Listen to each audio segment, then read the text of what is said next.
Assalamualaikum warahmatullahi wabarakatuh. Selamat datang di channel Learning Arabic with Muhammad Bakihun. Ini merupakan video kedua dalam seri pembelajaran bahasa Arab lanjutan. Baik, pada video sebelumnya kita sudah berhasil membuat kalimat yang cukup sempurna, yang mana dalam kalimat kita tersebut ada fi'ilnya atau kata kerjanya, kemudian ada fa'ilnya atau pelakunya, kemudian ada maf'ul bih atau objeknya. Sebenarnya fa'il atau pelaku bisa saja dihilangkan. Nah, tapi dalam contoh kita ini tidak kita hilangkan.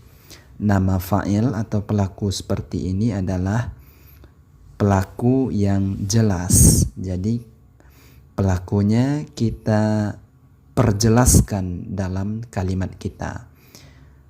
Misalnya kita contohkan alima aliyu al-jawaba.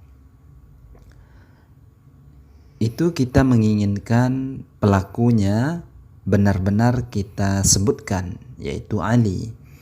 Namun kalau kita membuang kata Ali, alimal jawaba, itu sudah satu kalimat juga. Dia telah mengetahui jawaban gitu. Tapi kita ingin jelas, ingin kita tampakkan dalam kalimat kita. Jadi kita susunan kalimat kita yaitu ada fi'il atau kata kerja, kemudian ada fa'il atau pelaku, kemudian ada maf'ul bih atau objek. Baik, ini deretan fi'il ini kebetulan adalah kata kerja yang butuh objek. Jadi ini adalah kata kerja yang butuh objek. Karena akan terlihat asing atau kalimat kita akan seperti kalimat yang menggantung, tergantung, alias tidak sempurna. Misalnya fahima, misalnya fahima Budi, Budi telah memahami. Agak aneh, pasti orang akan bertanya memahami apa. Misalnya Budi sedang bahagia, lalu kita mengatakan, "Oi, Budi sudah memahami."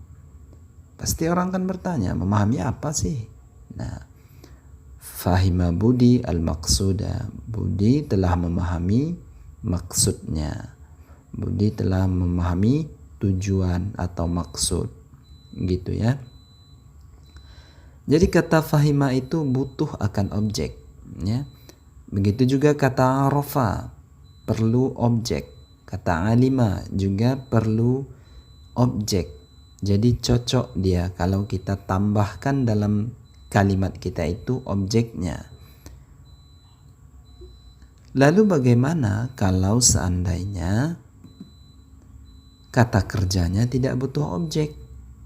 Memangnya ada kata kerja yang tidak butuh objek? Ada. Makanya dalam belajar bahasa kita tidak cukup hanya buka kamus lalu hafal kosakata sekian ribu. Tidak bisa, kita juga harus paham pembagian kata, jenis kata kerja, dan sebagainya. Nah, apa contohnya kata kerja yang tidak butuh objek? Seperti kata dhahaba, artinya pergi. Kemudian jalasa, kita bahas dhahaba sedikit. Dhahaba, pergi. Dia telah pergi. Tidak perlu objek kan? Pergi apa? Dia telah pergi masjid. Tidak cocok. Pasti pakai kata keterangan ke masjid. Masjid itu bukan sesuatu benda yang menderita pekerjaan pergi. Tidak. Beda kasusnya dengan alima Ali al-jawab. Memang jawaban itu menjadi penderita dari pekerjaan mengetahui tersebut. Begitu ya. Mudah-mudahan bisa difahami. Kalau zahaba dia tidak perlu. Ali kemana? Ali telah pergi. Zahaba Ali. Sudah selesai. Orang sudah faham, kalimatnya sudah sempurna dan tidak menggantung. Kemudian juga jalasa. Apa arti jalasa? Jalasa artinya duduk. Umar ngapain? Umar telah duduk. Sudah selesai. Sudah sempurna kalimatnya. Kalau kita tambahkan kursi, kursi itu bukan objeknya, tapi keterangan tempatnya. Tidak mungkin kursi itu adalah benda yang menerima atau menjadi sasaran dari pekerjaan duduk. Kalau menduduki baru cocok. Ada kata kerja menduduki, beda lagi. Duduk dengan menduduki beda. Ya. Duduk dengan menduduki beda. Nah, ini duduk, jalasa. Umar telah duduk. Umar ngapain? Umar sudah duduk. Nah, cocok. Tidak perlu pakai objek. Kemudian kharaja. Apa arti kharaja? Arti kharaja adalah keluar. Kata kerja kharaja juga tidak perlu objek. Kharaja Utsmanu misalnya. Utsman telah keluar. Mana Utsman? Utsman telah keluar. Kharaja Utsmanu. Tidak mungkin kita buat misalnya objeknya masjid. Kharaja Utsmanu al-masjidah. Utsman telah keluar masjid. Ya, kalau diartikan ke dalam bahasa Indonesia kelihatannya cocok, tapi itu tidak baku sebenarnya. Pasti kalau dalam bahasa Indonesia ada kata darinya. Tambahan kata dari. Utsman telah keluar dari masjid. Masjid itu bukan objek yang terkena kepadanya pekerjaan keluar. Tidak cocok ya. Mudah-mudahan faham dengan bahasa penjelasan saya. Jadi ini 3 kata ini adalah kata kerja yang tidak butuh objek. Nah, bagaimana nanti kasusnya? Ya. Zahaba Ali. Ali telah pergi. Kita buat contoh sederhananya dulu dengan unsur satu fi'il dan fa'il. Kata kerja dan pelakunya. Zahaba Ali. Ali telah keluar atau telah keluar si Ali. Zahabat, tentu ini pelakunya, perempuannya. Zahabat Khadijah. Khadijah telah pergi. Jalasa Umar. Ya, Umar telah duduk atau telah duduk si Umar. Sama saja, mana yang mudah, mana yang lebih cocok di pikiran kita dalam memahaminya. Jalasat, ini pasti perempuan pelakunya.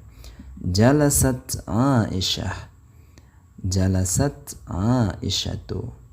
Boleh dibaca Aisyatu atau Aisyah.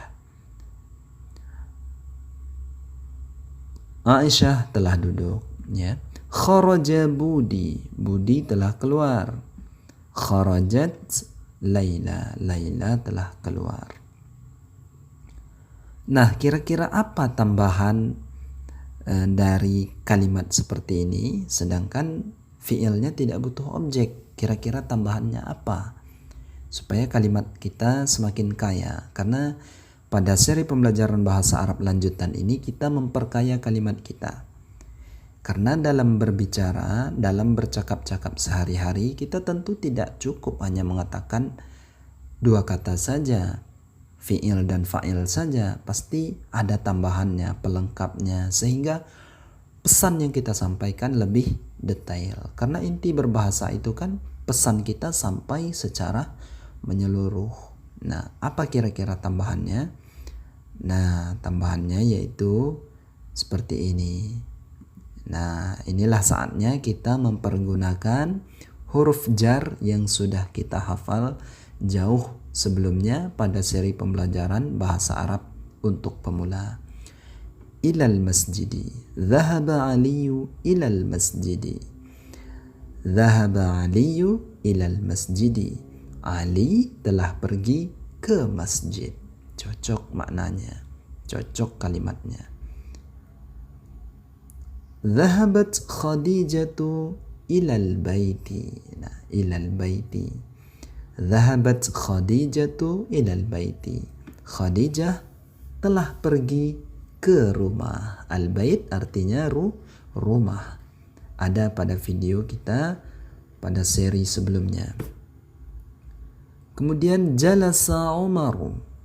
Jalasa Umar. Umar telah duduk alal kursi. Ala artinya di atas. Di atas kursi. Kursi bahasa Arab. Bahasa Indonesianya juga kursi. Jadi bahasa Indonesia mungkin mengambil bahasa Arab ya. Kursi, tempat duduk, kursi. Jalasa Umar alal kursi. Umar duduk di atas kursi. Jalasat Aisyatu alal maq'adi. Aisyah duduk di atas, ala di atas, al-maq'adi tempat duduk. Ya, artinya al-maq'adi itu artinya tempat duduk. Aisyah duduk di atas tempat duduk. Ya. Kemudian kharaja Budi minal masjidi. Budi telah keluar dari masjid. Oh ya, telah itu mau dipakai atau tidak terserah ya. Yang penting faham bahwa kalimat kita ini adalah kejadian yang sudah berlalu. Misalnya kalau dalam terjemahannya kita mau bilang Budi keluar dari masjid. Tidak apa-apa. Yang penting kita faham bahwa yang kita maksud kejadiannya sudah berlalu. Kharaja Budi minal masjidi. Budi telah keluar dari masjid. Kharajat Laila minal baiti. Laila telah keluar dari rumah. Nah, jadi ilal masjidi, ilal baiti, alal kursi, alal maqadi, minal masjidi, minal baiti. Ini semua dalam bahasa Arab sebenarnya tidak ada namanya ya. Maksudnya posisi dia di dalam kalimat ini atau jabatan dia di dalam suatu kalimat itu tidak ada sebenarnya. Kalau zahaba jelas jabatannya sebagai fi'il, kata kerjanya. Kemudian Ali jelas dia sebagai fa'il, pelaku dari kata kerjanya. Ilal masjidi sebenarnya tidak jelas, dia itu bukan objek, kan bukan objek. Nah, kurang lebih bisalah kita sebut sebagai pelengkap. Namun dalam bahasa Arab tidak disebut seperti itu. Ada istilah lainnya nanti. Nah, kita anggap saja ini pelengkap saja dulu. Kalau kita pakai kata kerja yang tidak butuh objek, nah mungkin kita akan pakai pelengkap.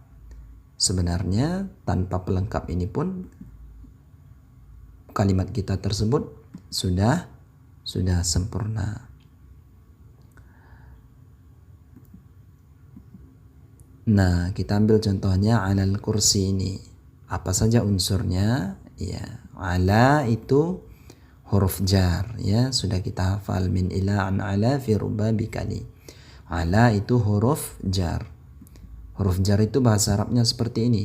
Huruful jarri. Apa arti?